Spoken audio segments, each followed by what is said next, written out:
ఈ లేఖ ఎవరైతే ఇందు లేఖ గారు రాసినటువంటి లేఖ, ఇందు లేఖ గారు ఏదైతే చంద్రబాబు నాయుడు గారికి, పవన్ కళ్యాణ్ గారికి, మళ్ళీ నారా లోకేష్ ను కూడా కోట్ చేస్తూ రాసినటువంటి లేఖ 2024 కంటే ముందు. సో అంటే ఏదైతే బిఆర్ నాయుడు అనే అతను బొంకు రంకు నాయుడు అని అతనికి ఆల్రెడీ ఉన్నాయని తెలిసి ఆ పదవిలో కూర్చోబెట్టారు అని అంటే వీళ్ళు భగవంతుడి మీద పగబట్టారు. ఏడుకొండల స్వామి మీద పగ ఉంది. ఇతను వచ్చిన తర్వాత జరిగినటువంటి అపచారాలు, దేవుడి మీద వీళ్ళు పగబట్టారు. వీళ్ళు ఒక్కలే కాదండి, ఒక పవన్ కళ్యాణ్, చంద్రబాబు నాయుడు, నారా లోకేష్, లేదంటే ఈ కూటమి ప్రభుత్వం ఎందుకు వీళ్ళంతా సమర్థిస్తున్నా అంటే మీరు ఒకసారి చూడండి. తిరుమలలో తొక్కిసలాట జరిగి 6 చనిపోతే ఈయనేమన్నాడు? ఏ క్షమాపణ చెబితే చచ్చిపోయినాడు, తిరిగి వస్తారా? ఏడుకొండల స్వామి మీద పగ ఉంది. ఈ రోజు పగ కాదు, ఏం పగో నాకు అర్థం కాదు. వందలాది గోవులు చనిపోతే ఏమయ్యా, గోవులు అప్పుడప్పుడు చనిపోతానే ఉంటాయి అన్నారు. We're very very clear about protecting the traditional Hindu values. అదే విధంగా తిరుమలలో మహావిష్ణు విగ్రహాలని చెత్త దగ్గర వేస్తే ఉల్టా కేసులు పెడతామని చెప్పి బెదిరిస్తారు. వీళ్ళు భగవంతుడి మీద పగబట్టారు.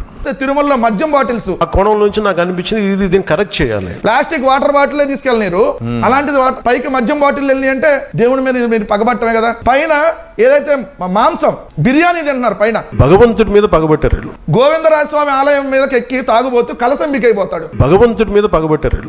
బోట్లు ట్రయల్ రైన్, ఇది మరి దేవుడి పైకి అర్థం కాని విషయం. రెండు పైన వీళ్ళు వచ్చిన తర్వాత ఎన్నిసార్లు విమానాలు, హెలికాప్టర్లు చెక్కలు కొట్టినాయి. భగవంతుడి మీద పగబట్టారు. తిరుమల 7 కొండల్ని ఉద్దేశిస్తూ ఆ 7 కొండల వెనకాల ఒక చెత్త కొండ ఉందన్న చెత్త మాటలు మాట్లాడితే మీరు భగవంతుడి మీద పగబట్టారు. నిన్న కూడా ఇంకా నీకు సిగ్గు సరం ఏమి లేకుండా భగవద్గీతను ఉద్దేశించి నువ్వు మాట్లాడినటువంటి మాటలు, ఆ భగవద్గీత పిచ్చి పిచ్చిగా ఉందంట, అది పనికిరా ఉందంట. హిందువుల మత పవిత్ర గ్రంథం అదే voice of God.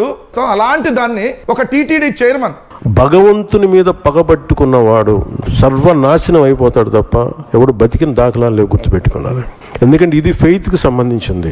We are very very clear about protecting the traditional Hindu values. ప్రభుత్వం తీసుకోవాలి బాధ్యత. దేవుడి మీద పగ ఒక బిఆర్ నాయుడు పట్ల, పవన్ కళ్యాణ్, చంద్రబాబు నాయుడు గారికి తెలిసి, ఈ బొంకు రంకు వ్యవహారాలు తెలిసి, అక్రమ సంబంధాలు చేస్తాడని తెలిసి కూడా అక్కడ కూర్చోబెట్టారంటే తప్పు చంద్రబాబు నాయుడుది, పవన్ కళ్యాణ్ది.